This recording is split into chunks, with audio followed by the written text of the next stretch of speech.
Good afternoon, members of the press. Let me start by thanking you for coming and also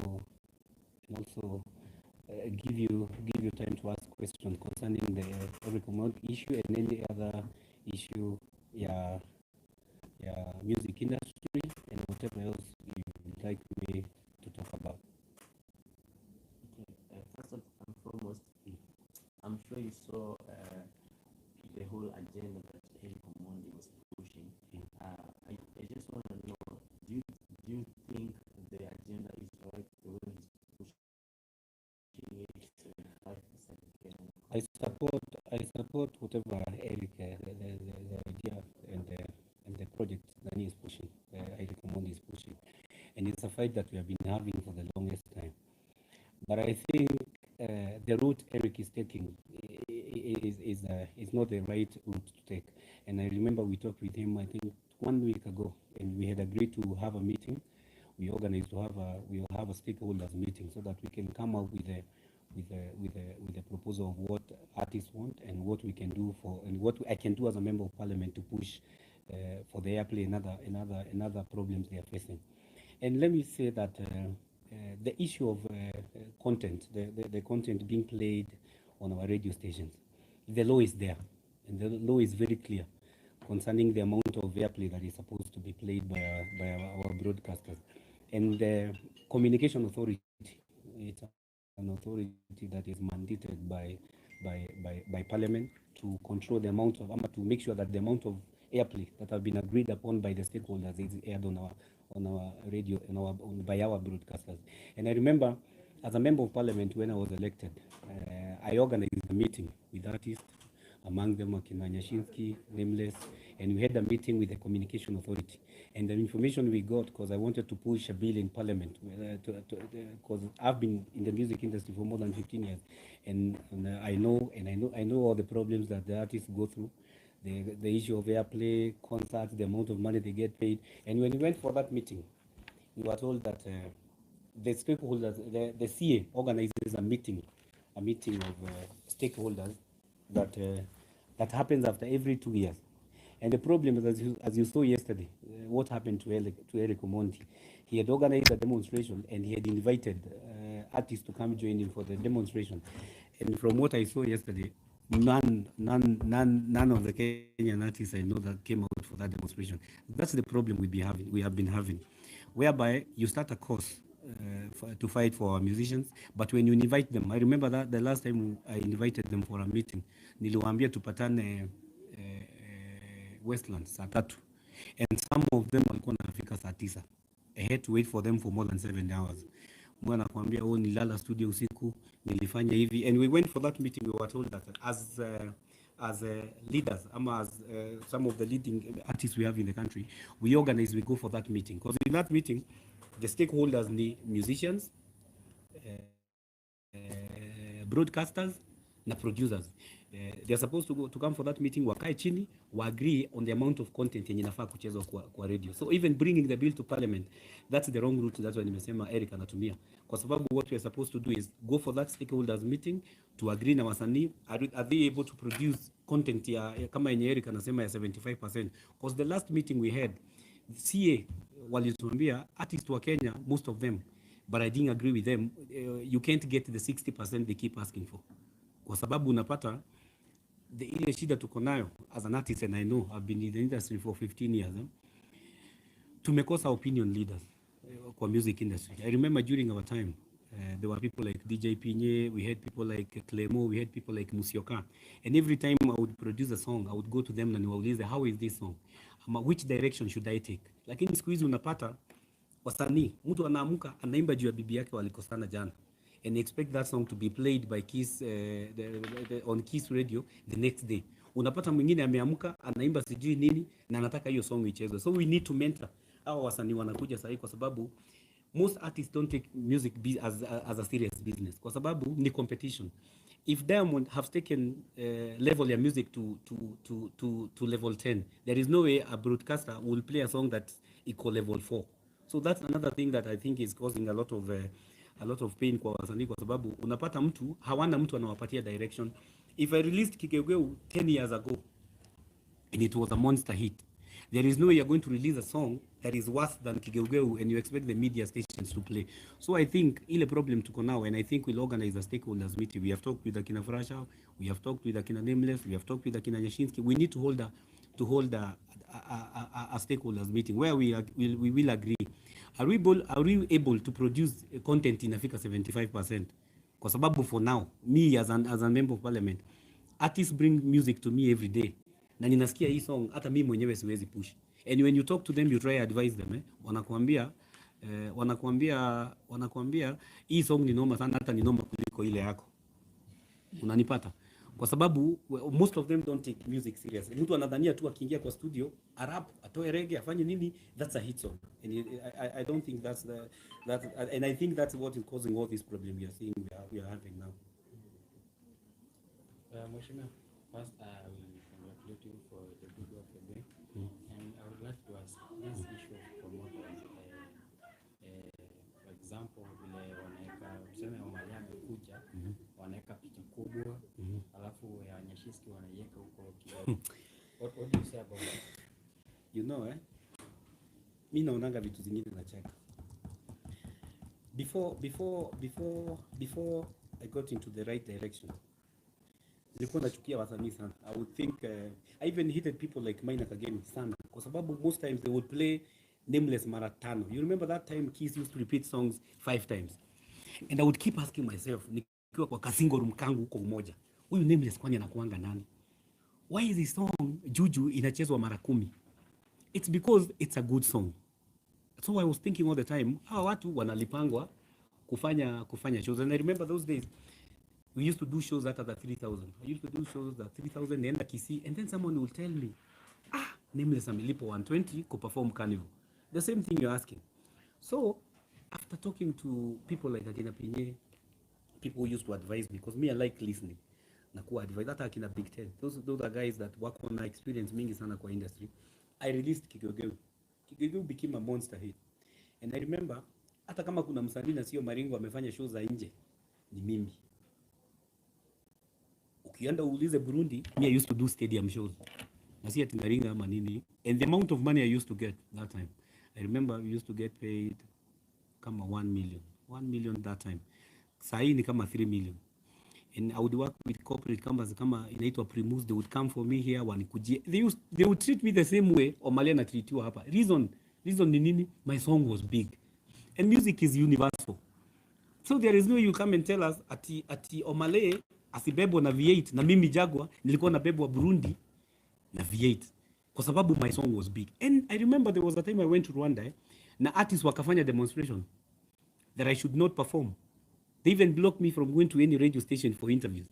Hata wanasema the other reason they were giving, they were saying that I have not done a collab with them. Yeah?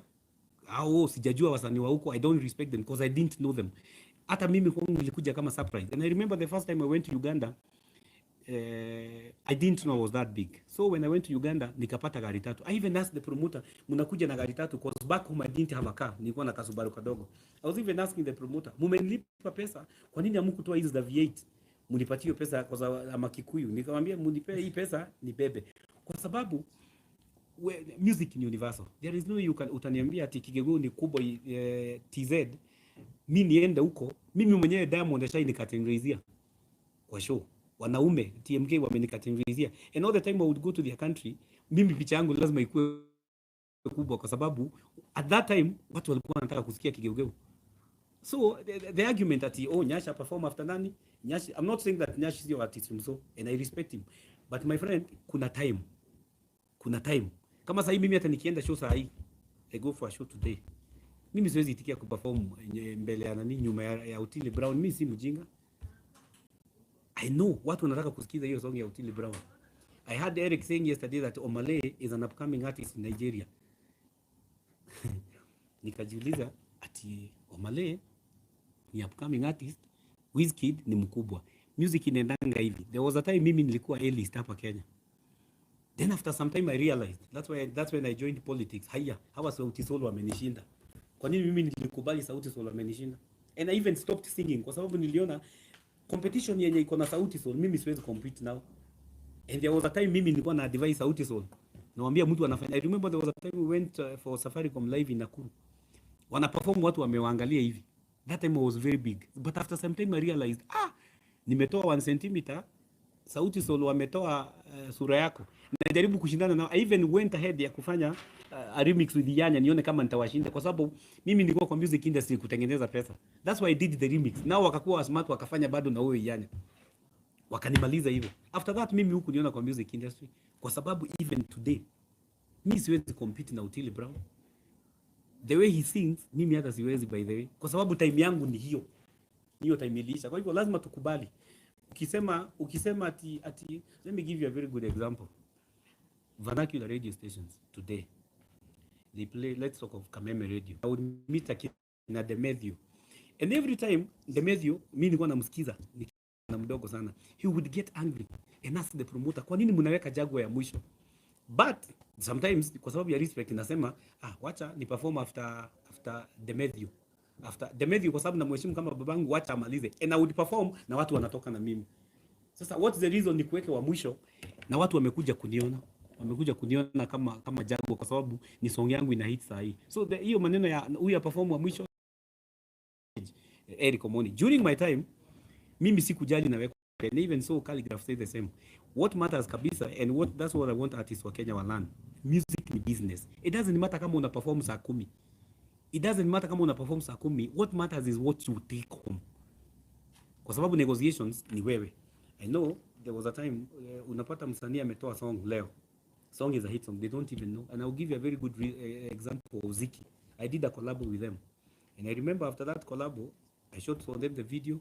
Nikawadress, tukafanya video, tukafanya video shoot. I paid for everything. Then after some time I told them, for you to grow, msiende show ya 10,000. Msiende show ya 15,000, and my producer is a witness. We sat with them down and I told them, I want to invest in you guys. That Ziki, take it slow. Yeah. I told them, what we need to do. This song is very big for now, but I don't want you to get exposed to huko nje. What I want is tukae chini, you come up with other 3 songs. You know what they told me? Watu wametujua, wanatuona, na tunataka sasa tuhame, tuende kwa nyumba kubwa, tuonekane kwa gari, wacha tuchukue pesa. I left them. Kwa sababu wanachukua 15,000, and if they had waited for like one year tutafuta hit songs zingine 3, they would have earned the amount of money, triple the amount of money they were earning. Kwa sababu mtu anakuita 10,000 kuja usalimie watu alafu. So brand ya mtu ni kitu ya maana. Mtu mwingine hajalipa nyumba, anataka kulipa nyumba, tutamfanyia nini? Atakwambia lipie nyumba kwanza. So how you brand yourself tells us how much money tutakulipa. And I think hata ukiuliza, we said that tuliset hiyo hiyo time, kwa sababu mimi ungenipigia ati Safaricom, ati kwa sababu ni Safaricom nikuje. Na remember there was a kiwa kama Nakuru, unaambia msanii umelipwa pesa ngapi na ni ngapi analipwa, anakataa kupanda stage na asha sign contract. So there is no way I can negotiate for you. Ni wewe ujue brand yako iko namna gani. Okay, Wacha, my name is Nicholas Kioko. I have 2 questions for you. One, but you have very good sentiments concerning Eric Omondi's issue. But question number 1, does it mean you don't support Eric Omondi's issue? And number 2, I've heard you talk about Sauti Sol. Inamaanisha kwamba walikumaliza kimuziki ama vipi? No, I didn't say walinimaliza. You see, when I released Kigogo, I'm trying to give you examples that most artists don't and they don't reason that way. Unaona, kwa sababu ni kama tu matatu mpya. If a new mat comes kwa route kama 58, the other ones inaonanga, if you don't take it kujikoni uitengeneza ikuje compete na hii, there is no way you're going to compete. What I want you to understand ni music ni business, and there are some artists who know that music ni business. Na kuna artists wanajua music ni biashara. Watu kama Bahati, unaona mtu ana invest hapa. Sasa what I meant ni, when I came in, I remember there was a time mimi nilikuwa napenda music sana, and I would go attend concerts za kina that time Nameless was very big, and Juakali, and I would go attend their concert. When I released Kigeugewe, sasa mimi nilikuja juu yao. So mtu either you rebrand yourself ama uachane nayo. That's what I've said. Sasa mimi wakati niliona, I saw there is something else I can do. That's when I joined politics. It's not that yatu walinimaliza nikaenda nyumbani. I would have gone back, rebranded myself, and then come back again. No. That's what I mean. Okay, so yesterday. Yesterday, Eric kept on saying Jaguar. Had he told you that anakuja parliament? What Eric told me on when was yesterday? Yesterday was Tuesday. What Eric told me on Friday is that they are bringing a bill written by Victoria Kimani. As an artist and a youthful member of parliament, nika decide to mobilize other members of parliament, kina Moha, to wait for him, kwa sababu it's our duty to represent watu na ni vizuri tuchukue, and also tusome na tujue ni nini kwa ile bill. If it's something I can push, hakuna haja nikataa. If it is something that will better the industry, siwezi kataa. So wakati Eric alifika, he was to come at 10. So I called him at around 10:30. Nikamuuliza, wewe bado unakaa ama tuende shughuli zingine? He told me we are on our way. Sasa wakati alifika niambia kuna askari wanamzuia kuingia. That's when Ideal alianza kusema Jaguar. Na nataka niseme mimi nilichukua simu ya Eric. Niliona watu wakiandika kuchukua simu ya Eric, and even called the OCPD wa Central when he was arrested, na nikamwambia Eric ni nani, and he apologized kwa sababu alisema he didn't know ni wanafanya demonstration ya music, them they were thinking anakuja kuharibu event ya Governor Kananu who was being sworn in yesterday. He actually apologized for that. Thank you. Then put it straight, mimi ndiye negotiate na nia toke. You picked the call. Actually, you are the one having the phone. Thank you. Na nikawaambia they go straight to Nani's office, to the OCPD's office. Sasa hiyo maneno Jaguar kuchukua kufanya nini? Mimi nachukuanga. And then something I want to put hapa ikuwe straight. You see, I've seen guys online. Wanasema Jaguar sijui aliacha sijui alifanya wasanii nini. Mimi I was not elected by artists. Watu wanasaulingi hivyo. And I was not elected by the youth. I have a constituency called Starehe constituency. Iko na wasanii, iko na wamama, iko na wazee. Sasa mimi kushinda ukisema youth, music, hiyo nafanya tu kama venye nilikuwa kwa industry and I have experience. Ni kama kusema ati kwa sababu Honorable James Orengo ni lawyer, kila kitu ikitokea hata demonstration ya lawyer anakuwa hapo. Kwa sababu mimi niko na constituency, niko na kama watu more than 400,000. Na when I got elected, I went to them na nikawauliza shida zao. By the way, the reason wata niliacha music sana music kidogo ni kwa sababu niko na duties mingi sana za kufanyia watu wa Starehe. Kwa hivyo hiyo Jaguar alichaguliwa, hakumbuki wasanii, na wakumbuka vizuri sana. Na mimi na advising vibaya sana kwa sababu lazima wachukulie music industry kama business. My name is Don from the Online TV. And I wanted to ask, we are fighting, Eric Omondi is trying to bring on a bill that he says that it's going to be a long-term solution for artists. And you as an artist, first of all, what do you think will be problems? And I think that's why some of the artists are angry with Eric Omondi. Because the way he's putting it, it's like no artist is able to survive on the amount of money they earn from the music industry. I want to ask you a simple question. When I was an artist, for me, I used to earn 500,000 per show. Kama mimi niko na mind ya kuinvest, how many people washaishika 500,000?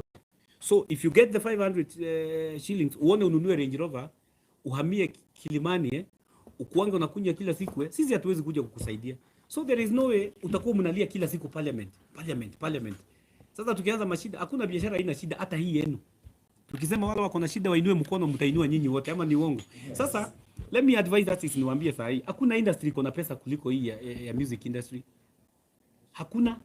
Once they take it as a business, waichukulia kama business, watatengeneza pesa. Because if you make 500, uinvest kwa biashara nyingine. Even me as a member of parliament, let's say I earn 1 million shillings. If I don't invest and I don't get re-elected, wewe utakuwa unanipata wapi? Utakuwa unanipata nazunguka hapo. So it's for them. When you are an early artist, we invest your money. Maneno ya kusema bill iletwe, bill ifanye, and I've told you the law is there. Very clear that stakeholders are supposed to sit down na CA, Communication Authority, they negotiate the amount of content that is supposed to be aired. And mind you, the set content percentage is at 40 as we speak. And some of the radio stations that violate that, they are fined 500,000. And I don't want to mention names. More than 3 radio stations have been fined 500 because of not playing the 40% content. Sasa ni wao wajipange. If they want me to lead them, wakuje kwangu. We sit down hata kama ni National Theatre, we sit down as artists, tukae chini. Lakini hii maneno ya tusaidiwe, kila mtu hata sahi hata nikitoka hapo nje, mtu atasema asaidiwe. Kwa hivyo there is nothing wrong with the industry. Wasikudanganye. It's how they spend their money. Na unapata someone who is an artist, an upcoming artist, hataki kuitwa upcoming artist, anakwambia I meet a lot of them outside hapo. Naambia mtu Jaguar, nataka unisaidie. Mimi nilisaidiwa na nani? Mimi nilikuwa natembea kutoka Umoja naenda mpaka South B. Ringtone can attest to that. Mpaka naamua nitoe viatu niingie studio, zinakataa, zinanuka. I struggled my way up. Yeah? Sasa hii maneno, let me give you a very good example. Someone like what is the name of it who passed away? Who a gospel. Alikuwa anaitwa nani? Ule alicommit suicide. Papa Dennis. Papa Dennis ni nini hakuwa nayo? There was a time I went to South Africa for a video shoot. Na nikawapata huko and I told them, nyinyi tuko huko. We are using the same car to shoot video. Tushikane, tushare cost. Wakaniambia hao wako na pesa. That's what they told me. Waliniambia sisi tuko na pesa, tushalipa. And I told them, kama ni kamera tunatumia, tushare. Wewe uchukue because the equipment were costing more than 400,000. So there is no need of me paying the same amount and you are shooting our video same day and you are from the same country. But he had a lot of money from the sponsors who are sponsoring him. Akaniambia hatuna nini, sisi tuko na pesa, tushalipa. Sasa wewe ukitaka kuniambia mtu anasupportiwa, nani ashaisupportiwa kama huo kijana? Hakuna. But now investment na kuchukulia music kama business. Kwa hivyo mimi naweza sema industry kuna shida na hakuna biashara hii haina shida. Mimi ni member of parliament wa town hapa. Ukienda Nyamakema wako na shida. Tukienda Mudhurwa market wako na shida. Tukienda nini wako na shida. Sasa unataka nichukue mtu ana 500 anatumia yote ama nishughulike na hao mama walinichagua wako na shida hapa? Sasa ni waamke. They start taking music seriously. Mtu ajue because you find like I was giving you a very good example. Sometimes they come even to parliament na CD and I ask them, nikusaidie aje? Anakuambia Jaguar, I have more than 600 songs. Unamwambia nichezee moja anaimba juu ya venye aliachwa na dem kwa sababu hakuwa na pesa. Ingine venye ametoka Kayole mguu kuja town. Ingine sijui alifanya nini. So he's not even conversant with what is in the music industry. And I always tell them, if today the big song near Omale, the godly song, if you're not producing ever, nilikwenda home nifikirie how I can do better music than Burna Boy. Lakini huwezi kuja kuniambia tusicheze Burna Boy, nikuchezee mtu anasema ametoka Kayole anakuja town. Does it make sense? Even broadcasters wenye wanataka kucheza hiyo song wako business. Where will you switch on to a radio station that has nothing? Inakuchezea vitu you don't relate to. Even a club. If tuseme leo clubs zote za Kenya zicheze local music. Wewe unajua songs ngapi za Kenya zenye utasema zichezwe? Apart from the old school zenye tumekuwa nazo. How many hours before useme hii club ina boat twende kwa ingine? Okay. Another question. We have so many young people who have marvelous talent in music and wengi wamekuwa wakiwasign under different labels. And they get so frustrated with the way they you know why they get frustrated? Yes. My friend, when you sign an artist today, anakuwa bibi yako. Kuja town anakuambia umtumie Uber, hataki kuonekana. Hataki kuonekana na ikuwe na tint, sawa? Asivae kiatu ya ujinga, umbaie. Ya pili, anataka kuimba kila siku na ushoot video kesho. How much does it cost to shoot video? More than 200,000, Then if you try tell him hii song yako sio mzuri, you know what they say? Kwa sababu mimi ni msanii, wewe hutaki nikushinde. And you go ask artists who have signed artists. Uliza akina Willy Paul atakwambia that's the problem they encounter. Mtu anasema mimi hutaki nitoe song zangu kwa sababu you try advise them. Hii song si noma kama hii. Hii song si noma kama hii. Ukijaribu kumwambia anakwambia wewe hutaki atokee. So what do they do? Wanarekodi usiku mzima, wanakupatia song 10 asubuhi. Na si hakuna hata moja unaweza peleka kwa radio station. If you don't shoot those videos, even members of parliament here wanaendanga mashinani, wanaambia mnakwanga bunge na Jaguar, mpelekee hii wimbo. A member of parliament anaileta na mwambia leta tusikize. Unasikia hakuna kitu mtu anasema. Hata member of parliament mwenyewe ukimwambia izonga iwezi ananikasirikia. So in case uone ngoma kama hiyo, unaona inaweza. What you need you tell? My friend, a good song, I even tell artists even today. If you produce a good song, uiweke kwa CD. Uendeshe gari yako leo. Uende na huko Buru uitupe hiyo CD nje hivi. That song will come back. That song will come back. I remember kuna hii song ya Uliza Viatu. Aska kina wanaitwa nani? Had the band. Mimi nilikuwa nawatafuta mpaka na simu. After I listened to that song. Ile Uliza Kiatu. They didn't have a video. The song became big without even a video, them shooting that video. When I found them, na waulize hata leo, waliniambia tushashutiwa video ya hiyo song. A good song, you don't need to hide. And the reason, one thing that made me sure, when after I talked to one of my advisors, hiyo time nikianza, ni song kama Mafikizo, when they did the song Kona, wewe ulikuwa na understand wanasema nini? But the song became an instant hit kwa sababu ya melody, venye wana flow. Hata hizi za Mafikizo, hizi zinaitwa nini, hizi za South Africa, amapiano, hatusikii zinafanya nini. Watu wanasema au tutolee hizo amapiano, but even me nikiingia kwa club ikicheza hiyo amapiano nasikia niko relax, ni kama tuna relate na hiyo music. Sasa mtu kukuambia ati usaini msanii, lazima iwe ni mtu wa kujitolea one thing, alafu ikuwe ni mtu anaelewa biashara. Mtu ataenda asikize ajue Otile ametoa hii song, Nyasha ametoa hii. Sasa lazima ujue hiyo ni competition yako. Willy Paul ni competition yako. Si ati wewe wao wasanii wengi wanaonanga ni kama wana compete hao wenyewe. Nikitoa song hata niongee juu ya simu yangu ni hit song. Sasa it doesn't work like that. Sasa when you hear them saying wako na 100% content ya kupiana nini, waambie wakuletee. Wewe waambie wakuletee hiyo, wanasema airplay.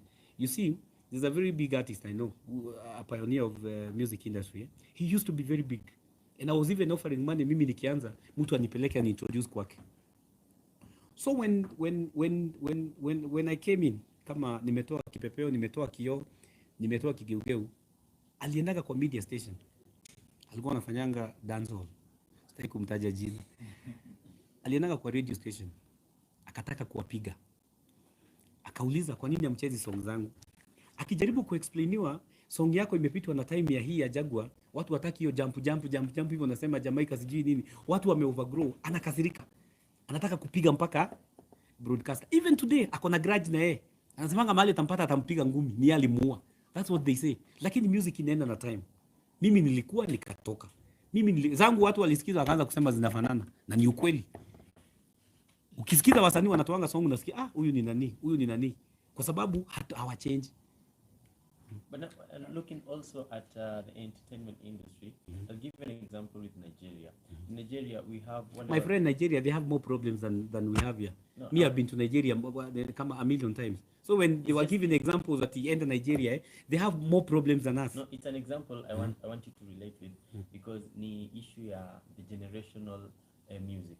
Kitambo we had Akina Don Jazzy, after Akina Don Jazzy we had now Akina Burna Boy, and right now we have Akina Jaguar, Akina Omondi. But now looking here at Kenya, Kitambo we had Nini, then there came Sauti Sol.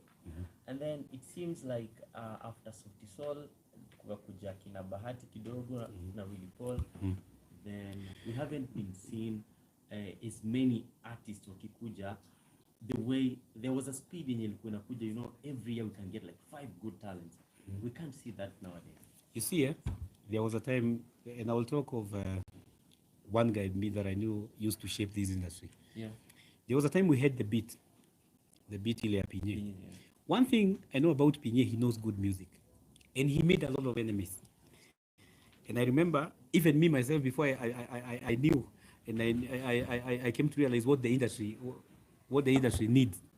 Nilikaa chini na huyo mzee. And a few people like Lucas Ogopa, Akina Banda, I give you examples of pioneers when walikuwa natusaidia. You see what used to happen? What used to happen that time? Pinye had that show, the beat that was starting from 5 to 6. If you took a song to Pinye Nation TV, alikuwa anaambia mtu acha hiyo song hapo kwa reception, and he would sit down with a team and they would discuss Jaguar song. Watasema hii kigegeu tuicheze ama tusiicheze. If from his team 10 people passed the song, he would put it as a beat of the week for the whole week. Ama he would play it for like 2 weeks. Then if you brought a song, he would call you and tell you, by the way Jaguar, hiyo song mimi sijaipenda. So when artists started fighting Pinye, wakasema anakuwa na favor, sijui anafanya nini. Me, I told artists and I told them, if you remove this guy from the beat, music will be very expensive. Why? Kwa sababu every artist thinks that anafanya song mzuri. Hakuna direction ya ukisikiza song, strike to mention song, ni ukweli songs zinafanananga. Huyu anatoa before ukalisha msanii chini umwambie wewe unafaa kuchange kidogo. I'll give you a very good example. Song ya Mr. Seed na kijana anaitwa nani Masauti. If you listen to Mr. Seed, amechukua style ya Masauti kwa hiyo song. Masauti ameimba, Mr. Seed amechukua, si ati amekopi, alichukua flow ya nani? Ya Masauti. Hiyo inakuambia nini? Masauti ako na style ya saa hii. Sasa naye nani akaimba na style yake. Sasa yeye aendeleze hiyo style. So when we don't have pioneers, utapatanga kama sasa siku zetu when you used to release music. Sisi tulikuwa tunafanya music kama biashara I would send someone to Calif Records ajue Jua Kali anafanya nini. I would send someone kwenye Shinski tujue Nyash wanafanya nini usiku. I would send someone ajue Nameless na Wahoo wana plan nini na Red Sun. Kwa sababu ilikuwa industry and we were united. So we would meet. Unasikia mtu anakuambia, ile song Pilipili anaenda kutoa saa hii, nyinyi wote mtatoroka. Na ningeambia mtu niibie hiyo song uniletee, ninasikiza. Kwa sababu najua music, naambia Lucas, wachana na song yangu kwanza. What happens today? Kwa sababu hakuna mtu anapeana hii, wanatoanga song 20 asubuhi moja. Utile ametoa, huyu ametoa. Sometimes hata nikienda home trending, hata unashindwa uone gani. Nowadays, if your song is not trending, before nijue nitakaa miaka mingi sana. Ama nione kwa Instagram ya msanii. Kwa hivyo mimi nataka niseme hapa lazima tukue na mentors kwa hao wasanii wenye wanatoa songs. Lazima tukue na mentors na watu wanajua music industry vizuri na watu wanajua a good song na song yenye haiwezi make kwa industry. Kwa sababu unapata from the content they produce 100%, tusikisema in a fraction of 100 ni kama 20% inaweza make it to our radio stations na ikuwe hit song. I want to take you back to the management and staff. Do you think sometimes here management wanakuanga na shida about handling artists? You see the reason why that let me tell you one thing, as I told you. I think I recorded ya nini ya swali kwanza. What I was trying to tell you is that managing an artist who doesn't know that he is in the music industry to make money is very hard. Kwa sababu like I started doing music in 2007. That's like 15 to 17 years. So if someone took me and started managing me in 2006 and I got a hit song in 2010, those are how many years? Like 4 years. Mtu ananilipia chakula, ananipea mahali ya kulala, na hata singepata hiyo 2010 kwa sababu ningekuwa najisikia sana niko na management. How much money would I have spent ya huyo mtu? So what happens ni msanii anachukuliwa, anasainiwa, he has talent. There is no way nitakuandikia muziki nikurekodie na nisome market venye inafanya. So what happens, you find even some management hawajui song nzuri, song ya msanii mzuri, unaona? Huyu msanii badala ajifanyie vitu zingine kama branding yake, anataka tu bado management mfanyie. So inakuwa very expensive. Sasa unapata hata ile pesa sometimes msanii ana bring back kwa management, haiwezi rudisha ile pesa wewe umetumia. Mheshimiwa, yesterday we saw Eric alisema Tuesday atarudi. Pia atakuletea utaichukua. You see what I've told you, Eric is taking the wrong route. Kwa sababu the law is there. And the law is very clear. There's an authority called CA, Communication Authority. It has the mandate ya kukaa chini after every 2 years. Let me repeat. After every 2 years, there is a stakeholders meeting that is held. The stakeholders meeting include musicians, producers, and the broadcasters themselves. What they do, they sit down, wana agree. This is the amount of content Kenyans wameproduce. This is the amount. Now broadcasters wanasema kwa show yetu tunataka kama ile time wave ya Gengeton. Wanasema sisi tunataka kucheza Gengeton ndio ina hit saa hii. Mtu mwingine alete marege na nini hajasoma market venye inataka. Unanipata? Kama sasa nilikuwa naona kama WTZ wengine wamefanya amapiano. Diamond has a very good song ya amapiano. Anaangalia music venye inaenda. Unapata huku mtu bado ana produce zile music ya time yetu. So when they sit down they agree. Now from today as we speak now iko at 40. They agree like now the next meeting will be in early 2022. So what will happen? The artists hawakujangi for that meeting. So what I'll do as a leader, I'll mobilize wakwe hiyo siku. So now from that meeting watasikizana. Wasikizane waseme the content sahi ni 40. And as artists sisi tunaweza raise ifike wapi? 100. Wenye nimekuambia ni ngumu sana. Upate hiyo content ikiwa 75 venye Eric anasema, lazima wa work hard na wasome market inataka nini, kwa sababu even broadcasters wako kwa biashara. So what will happen after that meeting? We'll say tuko na hii content, so we want it raised from 40 to 60 wakiwa hapo, but there is no way utaraisiwa 40% and you're not attending that meeting. Unanipata? How do you manage?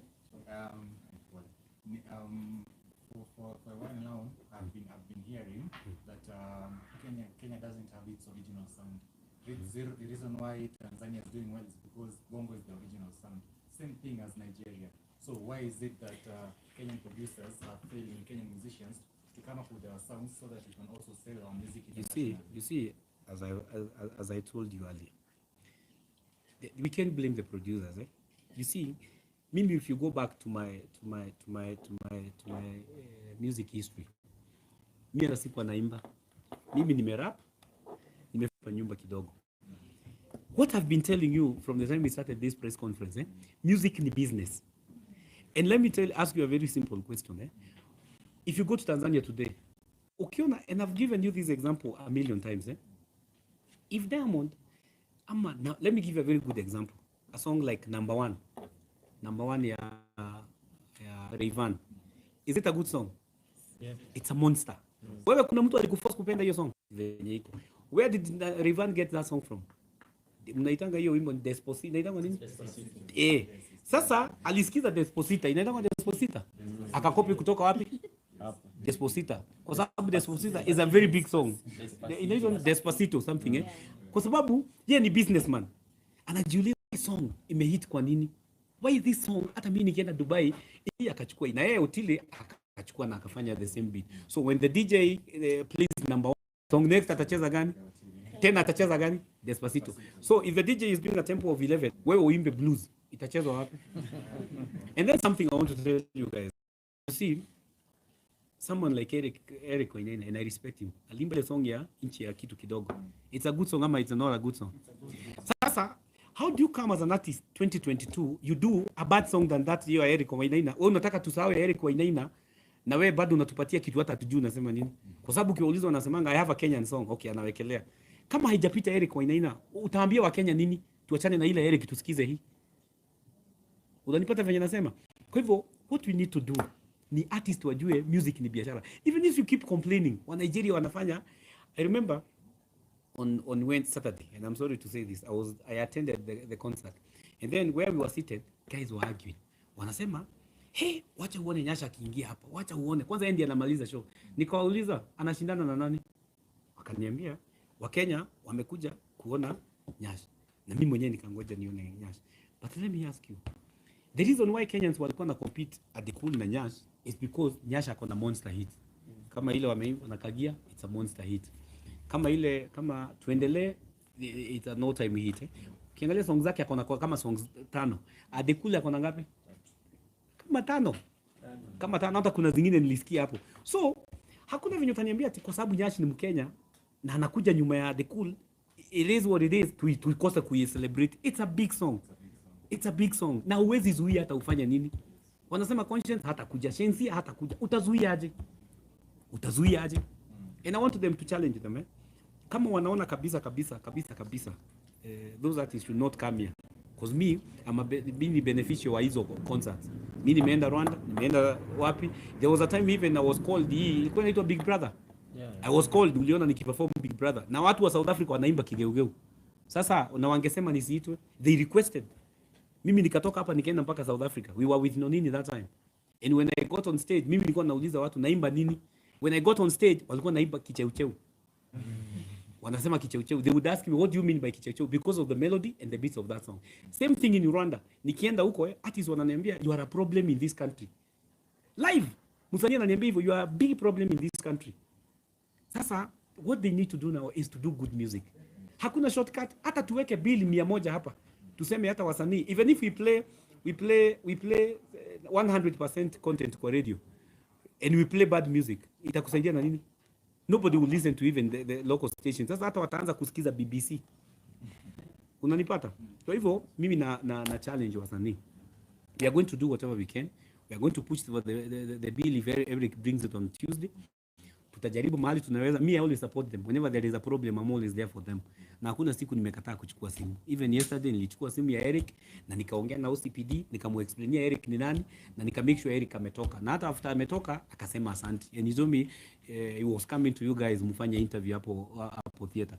Sasa sisi hatujasimamia hapo. But what I want to advise artists ni kwanza wachukue music kama business na wajue music ni universal. Lazima ucompete na huyo lazima ucompete na huo msanii. Swali lingine tukimaliza. Tukimalizia, I just want to know, 2022 is just a few months. Yeah. So, any political prospects? You see, guys keep asking me which one is easy, music na politics. Me, I find them kama the same, kwa sababu zote ni kuplease watu na ile kitu nafanya. If I do a bad song, nobody will listen to it.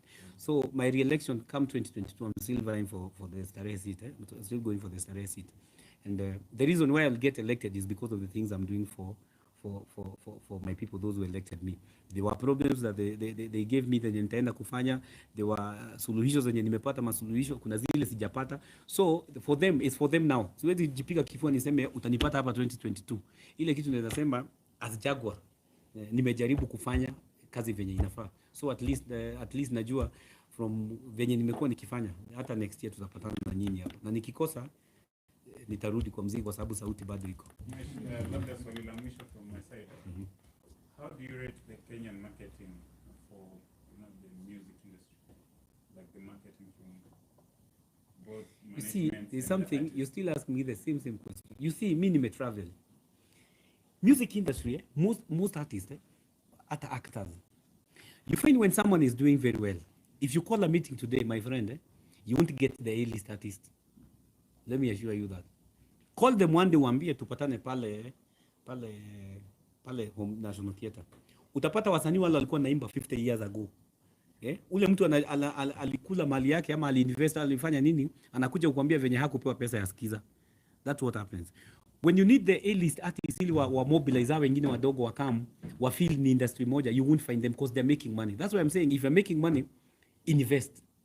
Sasa ukishinda ukiniuliza maneno ya industry ya Kenya, the problems zenye tuko nazo, even if you go to Uganda today, they have the same problem.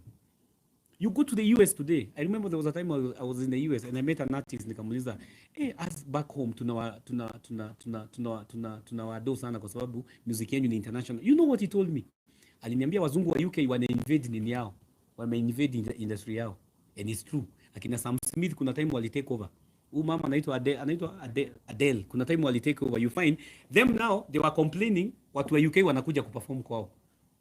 Haya, unaenda tena unamuuliza how is your music industry? Wanakwambia akina Fat Joe, akina Jennifer Lopez, akina nani si wa huku wamekuja lakini wametoka over industry yetu. So once they start taking basic business kama business, vitu zitaendelea vizuri. Because you can be an artist we had Michael Jackson.